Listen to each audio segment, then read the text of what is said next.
So I want to first start off by saying that we're a third-party health advisory panel to the community members.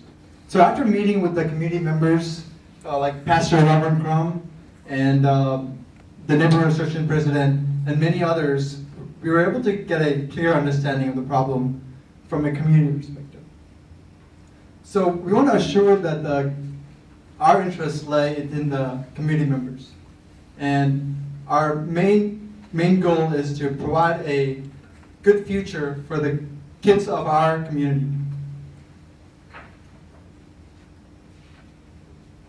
So here we have a data showing, a photograph showing from the 1970s to the 2010, which is the current day, and you can clearly see the visible difference in the air quality to some extent. However, the American Lung Association, in their study, they state that Birmingham has the most polluted air in the South and the 8th most impure in the country. It should be noted that this study is very recent, barely 2 years ago. So if you're completely convinced by the photographs, this is actual data showing the average air quality index over a period of a decade. The blue line indicates the Birmingham's average, while the green line indicates the United States national average. And we're slowly getting close to the national average, but we're still high. So here we looked at Birmingham as compared to like other industrial cities in the South, such as Atlanta, Georgia, and Memphis, Tennessee. And we have the data of unhealthy days in 2011 for 2 different conditions, which is most prevalent among the population we're serving. And we found that Jefferson County always, in both conditions or in any of the conditions, exceeds the other communities that we're referencing to. And that's a major cause for concern in our community. So this data is just to prove that the factories are the main cause of the particulates that are present in the air. This is a study done in 1965, and it says 77% have been produced by the factories, which are the stationary sources. And I think this is a real cause of concern because it's been a long process that we're trying to undo. Okay, and these are data from the EPA study from 2009, and we trust the EPA because they are the third party and they don't have a stake in the community. And they also have a history of reducing pollution in communities by enforcing laws such as the Clean Air Act. And on this chart, you can see the black line represents a threshold for cancer risk. Anything above that line indicates a cancer hazard. And substances that are found in North Birmingham include arsenic, benzene, naphthalene, and formaldehyde. And these are non-cancer hazards that are found in North Birmingham, including acrolein and manganese. And again, the black line represents the threshold line, and anything above that represents a non-cancer hazard. And there are many health effects relating to these chemicals that are found. Benzene is a cancer hazard, and their short-term effects include irregular heartbeat, headaches, and unconsciousness, and long-term effects include leukemia and anemia. Manganese is a non-cancer hazard, and it can cause behavioral changes and nervous system effects. And we focus mostly on air pollution because the contaminants in the air will settle down to the ground and also cause the soil to be toxic. Okay, as she previously mentioned, there's been a lot of pollution over the decades, and that's been causing a lot of contamination in the ground.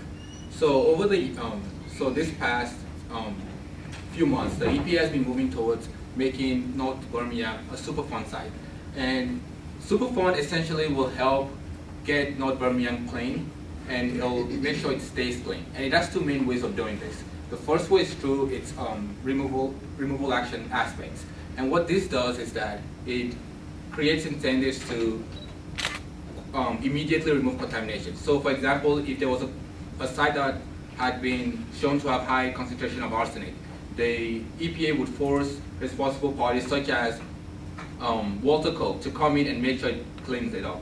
And then there's a remedial action aspect of it, which will help make sure that Walter Koch is held responsible and make sure that they help keep the community stay clean. And overall, this will help keep the community clean. So Superfund also has multiple research programs, and mainly the R25 grant and the P42 grant. The R25 grant, what this will do is it will create programs for research training, and the P42 grant will help develop research centers that will be tasked with creating innovative solutions to perhaps looking at some of the health risks that's associated with North Birmingham, particularly in the case study. One of the things that we discussed was the perception of cancer. And through these programs, perhaps we can create research funding to look into perhaps maybe there is incidence of cancer in the area or not.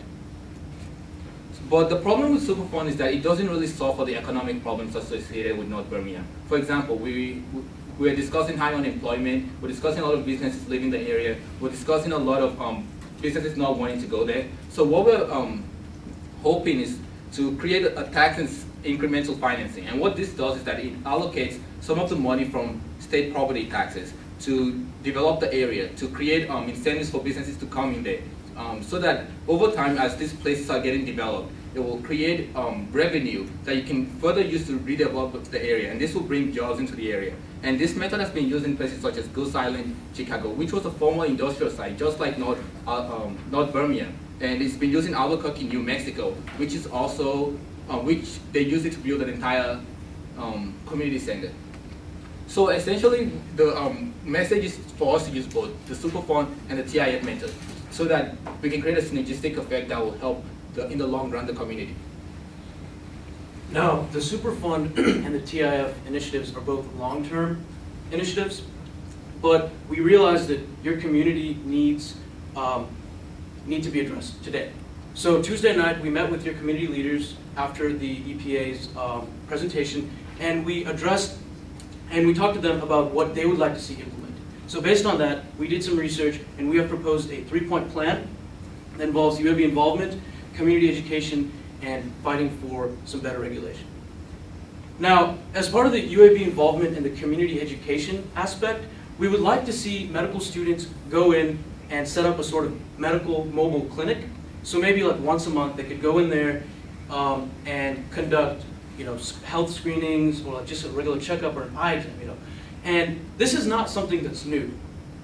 The 1917 clinic here downtown does this and has been doing this for a very long time. And the mobile aspect has been implemented all over the United States already. Now, another aspect is we would like to involve current UAB organizations that have activity in Birmingham and sort of focus their attention to the issues at hand here in the North Birmingham community. And that way, and this is, of course, in addition to the involvement already by faculty members in terms of research and testing. So I guess the main question here is we need to figure out when and where to target these programs. And after meeting with the community members, we decided that the church was the best place, because this is a very religious area, and we believe that targeting, maybe Sunday afternoon after church, something like that. And of course, for those members of the community who are not churchgoers, we can send out pamphlets well in advance to let them know what we're doing. Another big issue is that we know you're frustrated with the EPA's conflicting studies, and that's caused a lot of lack of trust in the system. And because of that, we'd like to propose the Bucket Brigade program. It's California-based, and it's a third-party sampling program that will hopefully try to validate the studies that have been done by the EPA previously. So hopefully this can restore some citizens' trust in the matter, and the best thing is it only costs $7,500 to set up, and they'll help you raise those funds themselves. So our proposal so far requires UAB to be very involved, and this requires UAB and the community to be very, very, in good communication, basically. And in order to do that, we think that it's absolutely necessary to have an undergraduate member and a graduate member represented on the community coalition. Another aspect is that we need more appropriate communication between the authorities and the community. Last Thursday was when they were notified of this meeting that we had Monday and Tuesday. That's ridiculous. They need to be told at least 2 weeks in advance so they can meet with the coalition members, so they can take off from work, and they can actually go about preparing for this so it's more productive for both parties.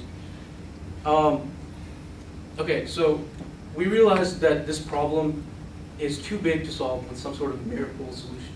So we scrapped aside all sorts of unrealistic goals, and we tried to put together something that was only that was realistic and practical.